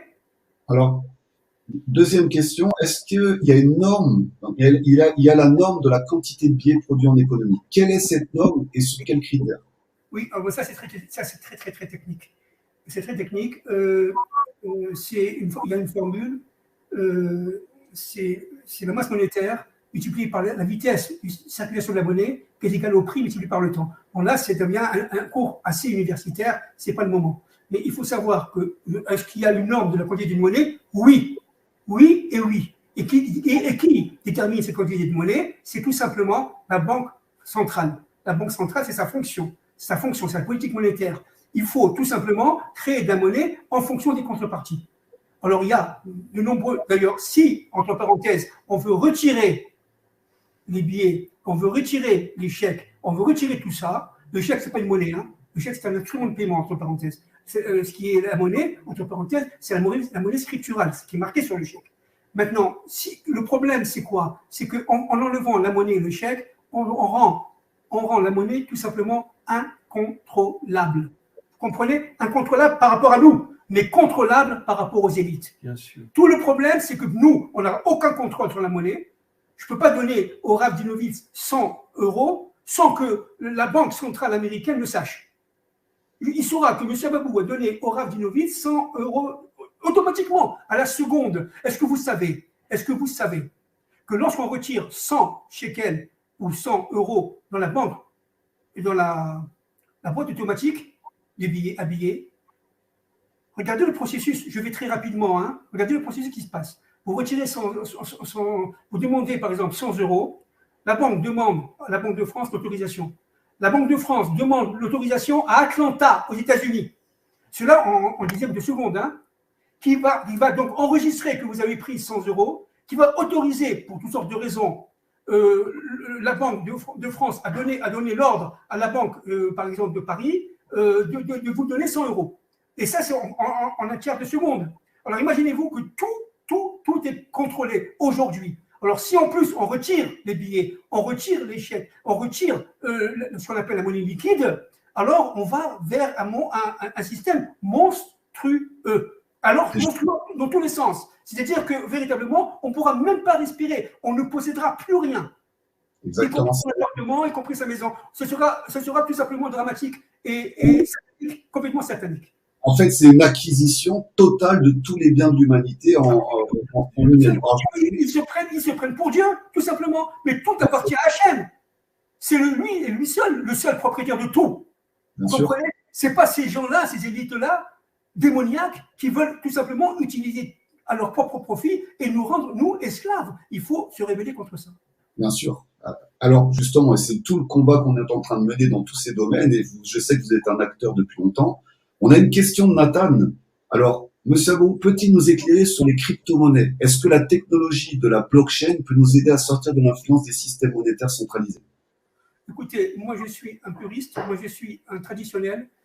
je n'ai pas confiance du tout en ces crypto-monnaies parce que tout simplement, il n'y a pas de contrepartie.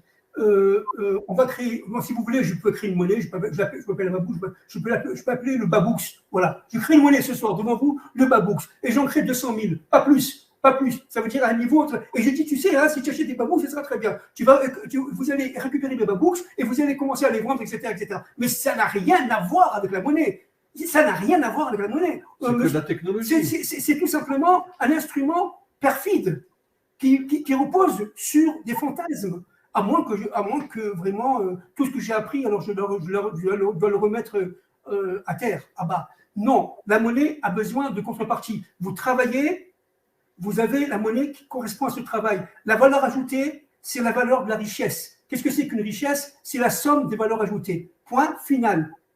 Le président Sarkozy avait demandé à des experts économiques à l'époque, une quinzaine d'années, d'essayer de refondre les moyens de calcul du PIB en France. Les experts économiques, dont certains de mes anciens professeurs, ont dit « Monsieur le Président de la République, c'est impossible ». Tout repose sur la valeur ajoutée. Alors, on peut créer, si vous voulez, je peux créer la monnaie d'Inovitz, la monnaie Yahoo Bukhara, aucun problème. Hein. Si vous voulez des monnaies, on peut créer 10 monnaies sur aujourd'hui. Mais ça n'a rien à voir. Au niveau strictement économique, ça n'a rien à voir. Parce qu'il n'y a pas de contrepartie. Alors, j'ai une question pour le Rav Dinovitch. Est-ce que la monnaie est donc une énergie dont la source proviendrait de la Bina?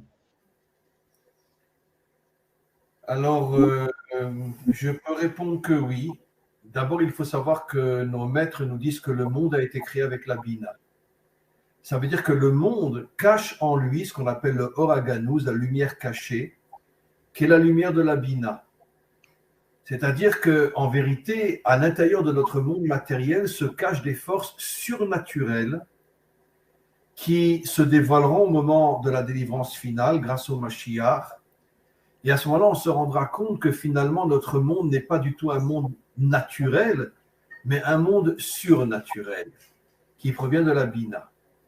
D'une certaine manière, l'argent, je parle du véritable argent, je ne parle pas de ce que, bien sûr, M. Ababou a dénoncé, toutes les fausses monnaies aujourd'hui techniques, etc., sur Internet, etc. Mais la véritable monnaie vient aussi de la Bina. Mais qu'est-ce que c'est la Bina? La Bina, en vérité, c'est tout simplement, il y a beaucoup d'explications, mais c'est la justice, c'est le droit et c'est l'honnêteté. La morale. Et la morale. Ce sont différentes explications de la Bina.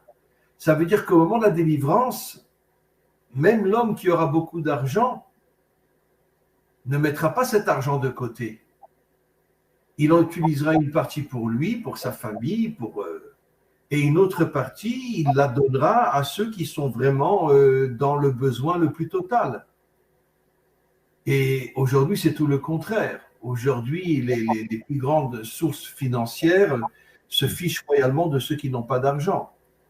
Et ça sera tout le contraire au moment de la délivrance. Ça veut dire que la Bina, de la même manière qu'elle a créé le monde, l'argent deviendra aussi un facteur d'aider ceux qui sont dans le besoin, ceux qui n'ont vraiment rien et qu'on sait qu'ils n'ont vraiment rien. Alors, chacun qui aura la possibilité de les aider, les aidera. Et ça, ça vient de la Bina. On a une question de Sarah, Shalom à vous tous. Face à ma façon, quel est le message qu'Hachem nous envoie? Alors, j'aimerais juste introduire cette question par le fait que on est quand même, en tant que peuple hébreu, aussi responsable de ce qui se passe au niveau de l'équilibre monétaire dans le monde, parce qu'on sait que quand le peuple hébreu, par exemple, ne respecte pas la Shemitah, ne respecte pas le Shabbat, n'honore pas la Tzedaka, ça crée aussi des famines dans le monde et ça crée un déséquilibre. Donc, quel serait le message que Hachem essaierait de nous envoyer par rapport à cette inflation? Je vais répondre très simplement. Le monde est en train de chuter complètement. Il est en train de tomber dans des forces sataniques inimaginables. Mais nos maîtres disent Yerida Letzomer Aliyah. La chute permet de remonter. Absolument. Et il va y avoir un réveil grâce à cette chute. En vérité, pourquoi Hachem nous fait tomber? Parce qu'il a parfaitement conscience que les hommes ne se réveillent pas. Aujourd'hui, 99,9% des hommes sont des moutons qui baissent la tête devant le système. Et personne ne va à contre-courant. Personne ne va devenir un anti-système. Et donc, Hachem fait en sorte que nous chutions jusqu'au jour où, quand on va atteindre le fond de toutes ces forces sataniques, il va y avoir un réveil qui va nous pousser à remonter. Et comme le dit le Zohar, le Mashiach va monter une armée énorme. Et ça ne sera pas le Fils de Dieu qui va se battre tout seul contre tous les méchants de ce monde. Il va monter une armée énorme qui se battra contre tous les méchants de ce monde pour créer l'unité, pour créer la purification de ce monde. Et finalement, nous n'aurons après qu'un seul et unique dirigeant, ça sera le maître du monde. Alors, j'ai une question pour M. Ababou. Est-ce que la reine d'Angleterre étant décédée, y aura-t-il un lien entre la finance pour les mois à venir? Est-ce que ça va impacter l'économie mondiale que la couronne d'Angleterre ait changé de main? Écoutez, la situation dans le monde est aujourd'hui tellement grave parce que tout simplement, il n'y a plus de moyens de contrôle. Contrairement à ce qu'on pense, les États ne contrôlent plus rien. Les mécanismes économiques, monétaires, budgétaires, etc., s'autocontrôlent eux-mêmes et tout simplement, il y a ce qu'on appelle en économie la dynamique, le multiplicateur d'endettement. Plus on s'endette et plus on s'endette, et plus on s'endette, et on a beau réduire la dette, on a atteint aujourd'hui au niveau mondial des milliers de milliards de dettes, c'est-à-dire qu'il n'y a plus de rôle. Je vais vous donner un exemple. Aux États-Unis, entre 1976 et 1996, ça veut dire 200 ans, n'est-ce pas? La dette totale globale des Américains était de 4 milliards de dollars. Seulement 4 milliards de dollars. Entre 1976 et 1986, elle passe de 4 milliards de dollars à 100 milliards de dollars. Et aujourd'hui, nous n'en parlons pas, c'est des milliers de dollars. C'est-à-dire, de quoi on parle exactement? Est-ce que la couronne britannique a le pouvoir de changer? Non, non, parce que tout simplement, on est tous dépassés. Et dans la Maseret Sanhedrin, on parle bien des prix qui vont monter sans contrôle, n'est-ce pas? Il y a déjà plus de 2000 ans, nos maîtres disaient que juste avant la délivrance, tous les prix dans le monde entier vont monter, c'est ce qu'on voit aujourd'hui, d'accord? Et les gens n'auront même plus de quoi manger. C'est ça. Alors, justement, il y a une question de route.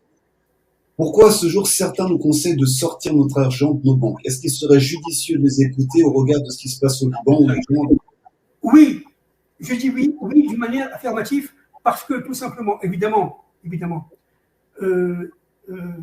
faut être assez clair là-dessus. Les banques vont nous voler notre argent. Il va y avoir ici une crise financière et monétaire très sérieuse, peut-être après ce qui va se passer en Ukraine ou toute chose. Nous sommes là, si vous voulez, devant un volcan. D'accord? Donc, est-ce qu'il faut se prémunir? Oui. Moi, je vous conseille de sortir son argent de la banque. D'ailleurs, les banques le savent. Ça va être très difficile parce qu'il y a le contrôle monétaire, il y a le contrôle financier. On ne va pas vouloir se sortir comme ça l'argent, mais si on peut sortir le maximum qu'on puisse selon la loi, il ne s'agit pas de voler, selon la loi, il faut le faire. Oui, et si on peut investir, par exemple, l'or aujourd'hui est très très élevé, si on peut investir dans certaines formes d'immobilier, pourquoi pas? Mais ne pas garder ses liquidités en banque. Bien que je pense qu'ils nous prendront nos appartements. Oui, aussi, de toute façon. Mais je pense qu'Akadosh Baruch Hu ne laissera pas faire, il va intervenir maintenant, Bezrat Hashem, si Dieu veut. Mais je pense qu'il faut absolument sortir son argent en termes de liquidité des banques, parce que les banques, bon, pas toutes, évidemment, c'est pas la panique générale, pas toutes, mais beaucoup de banques vont s'effondrer, beaucoup de banques vont faire faillite, et elles vont tout simplement utiliser parce que les liquidités qui sont dans leur compte. Je vais vous expliquer ce qui se passe. Une des raisons de la crise de 29, c'est que les banques ont tout de suite utilisé les épargnes et les comptes de dépôt. Et il n'y avait pas, d'un seul coup, c'était la panique générale. Il n'y avait plus rien à manger. Beaucoup de gens se sont suicidés. Pourquoi? Parce que tout simplement, quand vous mettez 100, à l'époque, en 1929, vous mettez 100 dollars en compte, les 100 dollars étaient tout simplement distribués sous forme d'investissement dans le monde entier, notamment en Allemagne à l'époque. Mais depuis 1931, notamment en France, il y a une obligation d'avoir ce qu'on appelle un dépôt obligatoire. Le coefficient de dépôt obligatoire des banques, c'est à peu près, bon, ça change tous les ans, pour ne pas dire toutes les minutes, mais c'est à peu près 10 à 20%. C'est-à-dire que si vous mettez 100 shekels, vous mettez 100 euros à la banque, il y a 80% qui sont automatiquement, mais dans la seconde, utilisés dans le marché financier. Ça veut dire qu'il n'existe plus par rapport à votre compte, mais vous avez quand même 20 euros qui restent. Théoriquement. Alors, les premiers, s'il y a la panique générale, les premiers vont avoir leur argent, mais très vite, ils vont fermer. Et vous savez quelle est la loi? C'est de mettre les chars, l'armée, devant les banques. Point. On ferme tout. C'est terminé. Parce qu'il n'y a pas de liquidité. Où sont les liquidités? Ils sont dans les produits financiers. Mais si les produits financiers s'effondrent à la bourse, eh bien, c'est fini, il n'y a plus rien. Vous comprenez? Donc, si on peut retirer les avoirs liquides en banque, notamment les caisses d'épargne, etc., si on peut le faire en suivant la loi, bien entendu, en étant moral, oui. Ok, donc le conseil, ça serait de retirer, entre guillemets, son argent des banques, pas trop laisser traîner, et investir, entre guillemets, dans des biens immobiliers qui permettraient d'avoir du concret. Parce que là, on est sur Internet, ça dépend des pays. Il y a des pays où l'immobilier est plus rentable que l'or. Il faut savoir, il faut voir des analystes financiers, etc., spécialisés, moraux, parce qu'il n'y en a pas, ça existe, suffisamment moraux pour vous dire il faut faire ça et ça et ça. Mais okay. moi, je dis sortir son argent de la banque le maximum au niveau liquide et l'investir dans l'immobilier. Ok, de toute façon, c'est pas le dernier live qu'on fait ensemble, M. Ababou. On va après pouvoir détailler dans plein de domaines différents. J'ai une dernière question que je vais mettre en ligne, c'est pourquoi ça s'appelle Fight and Unite? Parce que justement, on est dans une époque très spéciale. Il y a un combat à mener. Il y a aussi un combat d'idées, c'est-à-dire qu'aujourd'hui, on peut aussi recevoir des invités avec qui on ne sera pas forcément d'accord. Mais face à ce qui se passe aujourd'hui, il va falloir qu'on trouve une unité commune parce que sinon, on va passer tous au rouleau compresseur. Et la seule façon, entre guillemets, de pouvoir vaincre, entre guillemets, la bête qui est en train de se préparer, c'est que l'humanité s'unisse. Parce qu'on sait très bien que même quand le Ham Israël faisait de l'idolâtrie, le fait qu'il soit uni nous permettait, entre guillemets, d'avoir la bénédiction d'Hachem. Et donc, c'est la même chose pour l'humanité. À partir du moment où l'humanité va s'unir, on va se rendre compte qu'au final, ce qui est en face de nous n'est pas si grand que ça. Et on va réussir à trouver des solutions. Mais avant, il va falloir combattre des combats d'idées, des combats réels, des combats de prise de conscience, des combats contre soi-même, des combats contre son mauvais penchant. Et à l'issue de tout ça, on va pouvoir, entre guillemets, trouver déjà l'unité intérieure et l'unité extérieure. Voilà pourquoi. Il faut être optimiste. Attention, je veux finir sur une note optimiste. Nous allons passer un mauvais moment, c'est certain, mais après ça, ça va être l'apothéose. Que ce soit clair. Pour les Sfaradim. Donc, en tout cas, merci énormément, Monsieur Ababou, de nous avoir éclairé. On pourrait rester des heures et on va faire d'autres lives pour pouvoir préciser dans certains domaines, parce que c'est un sujet qui est vaste, qui est large, ça demande de la précision, mais ça permet de comprendre aussi où on en est. Je vous conseille vivement les livres de Monsieur Ababou, Au-delà de la nuit. J'ai mis les liens en dessous. Allez directement sur tsuri.com, écrit en minuscule. Et vous pourrez trouver donc les livres de Monsieur Ababou qui a quand même un bagage sérieux, qui était à côté de certains chefs d'État, conseillers. C'est quelqu'un qui a un bagage, qui sait de quoi il parle. Et bon, son message est quand même alarmant et réaliste. Il n'est pas négatif, il est réaliste. On sait que tout ça amène l'avènement de la délivrance. Donc on est obligé, entre guillemets, de passer par là pour pouvoir vivre ce qui va se vivre après. Donc vraiment, merci beaucoup, Monsieur Ababou. Merci beaucoup, Ravdinovitch, pour votre échange. Je voulais juste préciser que j'ai vu que Abou Denner est là et je lui demande de m'envoyer un WhatsApp pour le prochain Zoom que nous ferons ensemble. Voilà. Exactement. Donc, on a bientôt, peut-être pas la semaine prochaine, mais la semaine d'après. Non, pas la semaine prochaine parce que c'est une semaine de fête, mais d'ici une quinzaine de jours. D'ici une quinzaine de jours, on aura la présence du Rav Pinchas, qui est congolais, qui est à Jérusalem ici, qui donne des cours, qui renforce entre guillemets les Juifs africains et qui renforce aussi l'Afrique. Et donc, on va avoir un live très bientôt avec lui sur l'économie africaine, sur l'épuisement des ressources de l'Afrique aujourd'hui et le fait que si l'Afrique relève la tête, elle relèvera la tête. Relève la tête et prend le contrôle de ses ressources et redevient indépendant, l'Afrique amorcera également l'arrivée de la Géoula. C'est pour ça qu'elle a été prise en otage depuis tout le temps comme Israël. Et quand ces deux forces vont se réveiller et vont s'unir, on va pouvoir activer petit à petit la délivrance. Donc soyez présents dans 15 jours, on va avoir un live qui va être extrêmement intéressant. Merci beaucoup à tous, merci pour votre présence, d'avoir été là ce soir. J'espère que ça vous a parlé. Il faut rester toujours positif, même si on est réaliste. On sait qu'à la fin, celui qui aura le dernier mot, c'est le roi des rois. Et nous, on essaye d'être ses associés, on le fait comme on peut. Merci à vous. Pour le bien, tout est pour le bien. À Kol Torah, tout est pour le bien, mais il va falloir s'armer et se préparer le temps que l'ouragan passe. À très bientôt, merci à tous. Et merci, à bientôt. Au revoir. Merci Eliaou, au revoir.